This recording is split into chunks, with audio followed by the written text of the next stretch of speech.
চট্টগ্রামের Halisahar CSD godown এলাকায় দারোয়ানকে চেতনানাশক ঔষধ খাইয়ে প্রায় 12,75,000 টাকার পাথর ও মূল্যবান মালামাল লুট করেছে একটি সংঘবদ্ধ চক্র।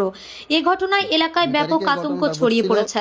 ভুক্তভোগীদের ভাষ্য অনুযায়ী ঘটনার রাতে জিএইচ এন্টারপ্রাইজ প্রতিষ্ঠানের দারোয়ানকে বিরিয়ানির সঙ্গে চেতনানাশক ঔষধ মিশিয়ে খাওয়ানো হয়।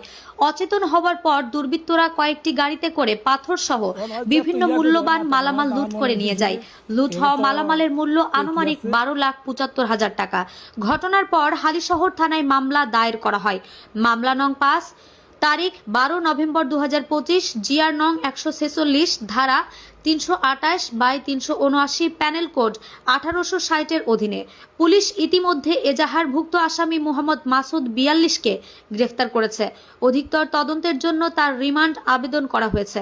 বাকিদের গ্রেফতারে অভিযান অব্যাহত রয়েছে বলে জানিয়েছে পুলিশ। ভুক্তভোগীরা জানান, ঘটনার পর থেকে তারা গভীর নিরাপত্তাহীনতায় ভুগছেন। তাদের ভাষ্য, এলাকায় দীর্ঘদিন ধরে একটি সংঘবদ্ধ চক্র এ ধরনের অপরাধমূলক কর্মকাণ্ড চালিয়ে আসছে। তারা দ্রুত আইন শৃঙ্খলা জোরদার এবং কঠোর নজরদারির দাবি জানিয়েছেন। এই ঘটনা ঘটার সাথে সাথে আমরা এই হালিশহর থানায় গেছিলাম। হালিশহর থানায় গিয়ে ওসি স্যারের গিয়া আমাদের এলাকার কয়েকজনকে নিয়ে ওসি স্যারের সাথে কথা বলে একটা অভিযোগ করছিলাম। অভিযোগ করে এই ওসি স্যার বলছে যদি মালামাল উদ্ধার হয়ে যায় তাহলে আমাদের তো মামলা করার প্রয়োজন নাই। স্যার বলতেছে, আমি বলছি জি স্যার, যদি মালামাল উদ্ধার হয়ে যায় আমাদের মামলা করতে হবে না, আমাদের মালগুলা ফেরত চাইতেছি।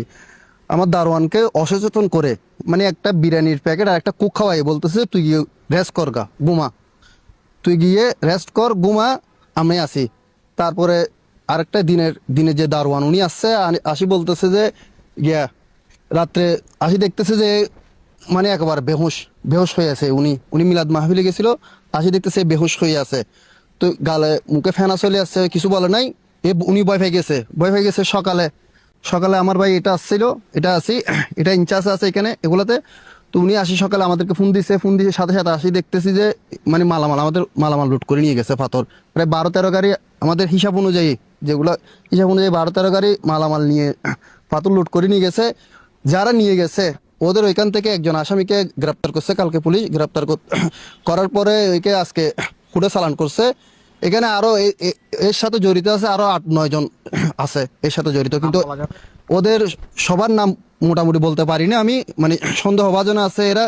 ওই চক্রটা এখানে এরিয়াতে নাকি ওই ধরনের কাজগুলো করে থাকে।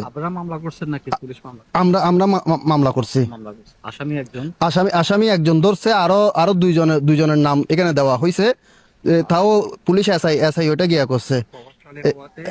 তো মোটামুটি ওরা আগে থেকে এই ধরনের কাজ